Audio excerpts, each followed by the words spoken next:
Kigali Eye.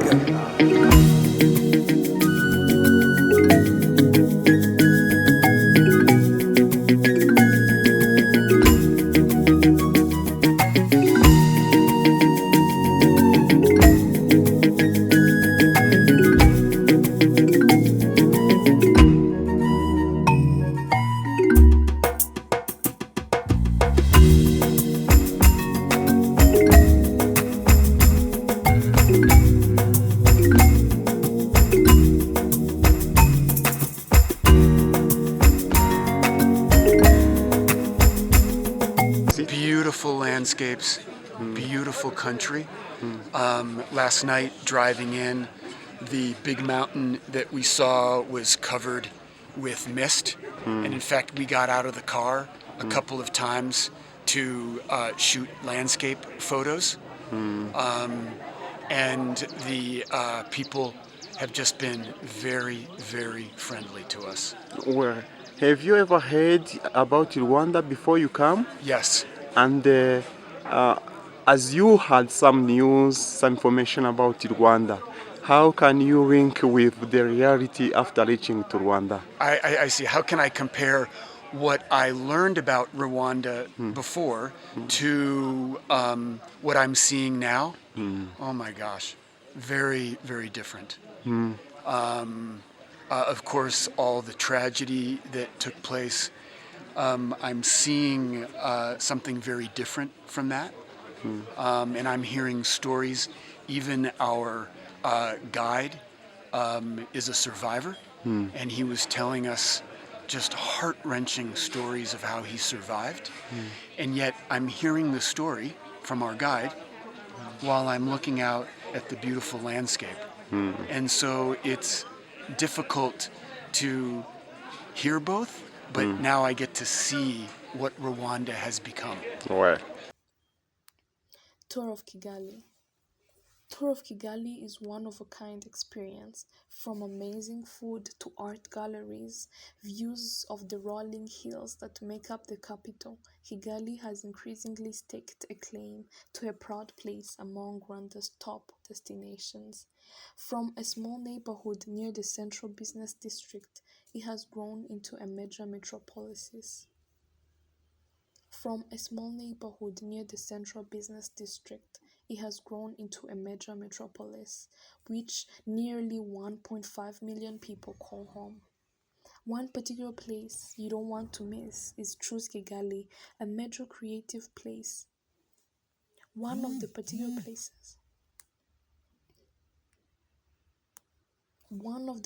places that you don't want to miss is Choose Kigali, a major creative space in the upscale Kiyovu area, which houses several floors of open gallery that feature a rotating slate of Africa's latest contemporary art with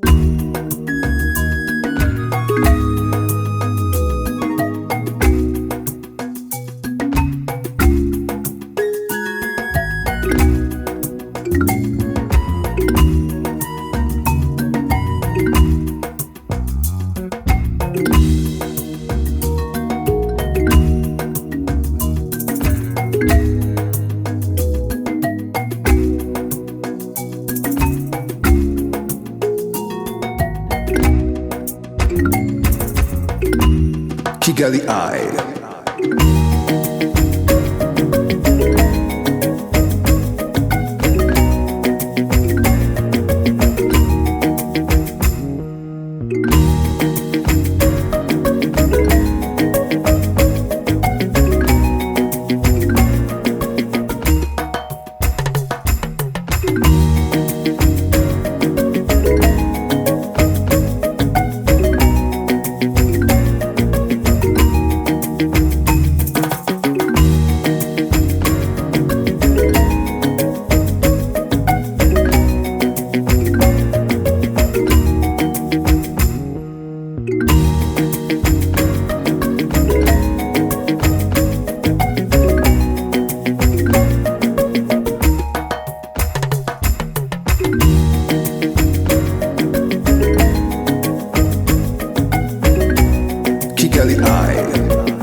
Kigali Eye.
Kigali Eye.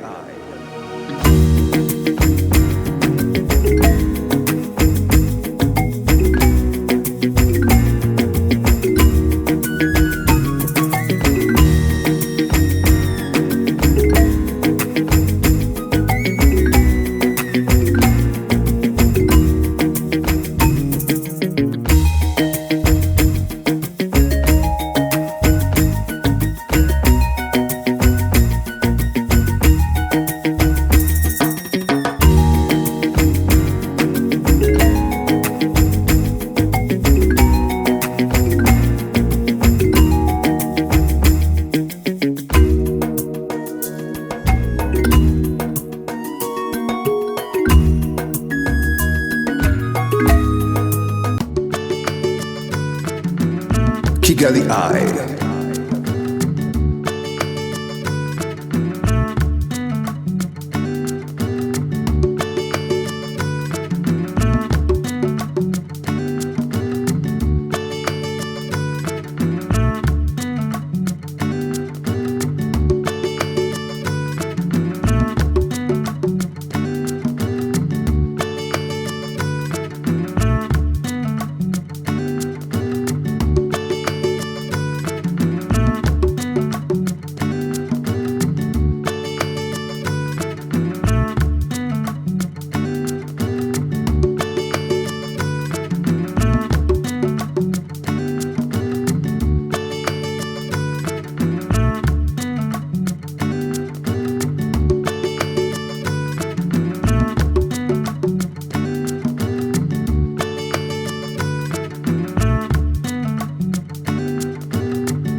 Kigali Eye.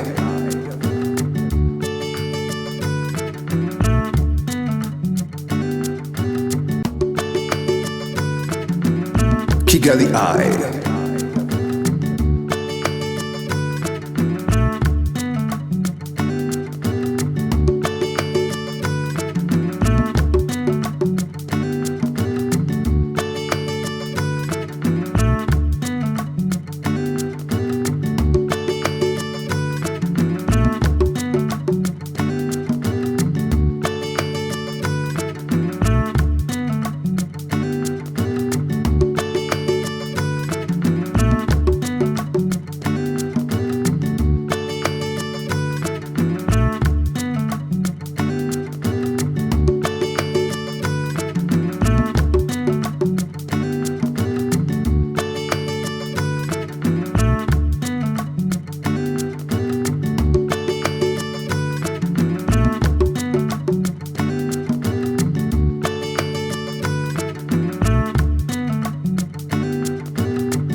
Kigali Eye.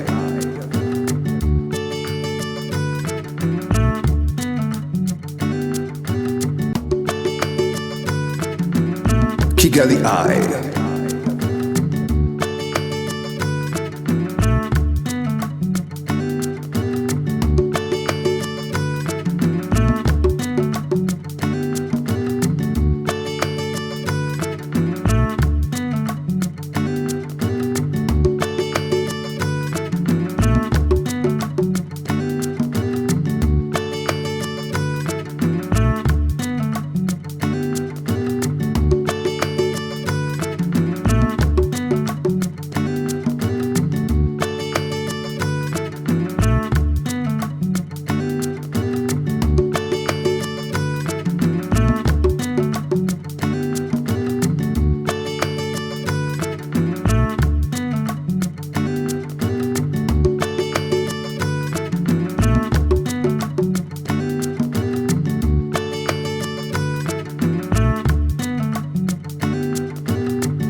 Kigali Eye.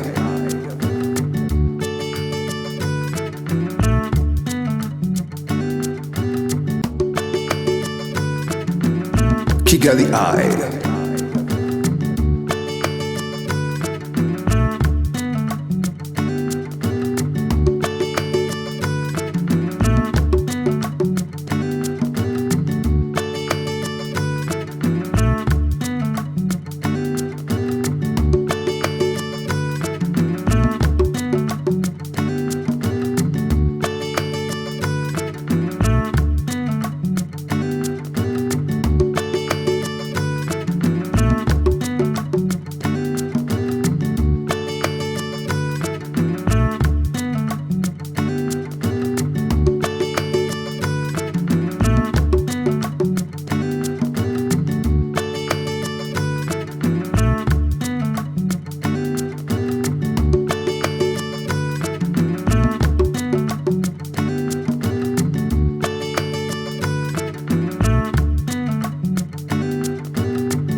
Kigali Eye.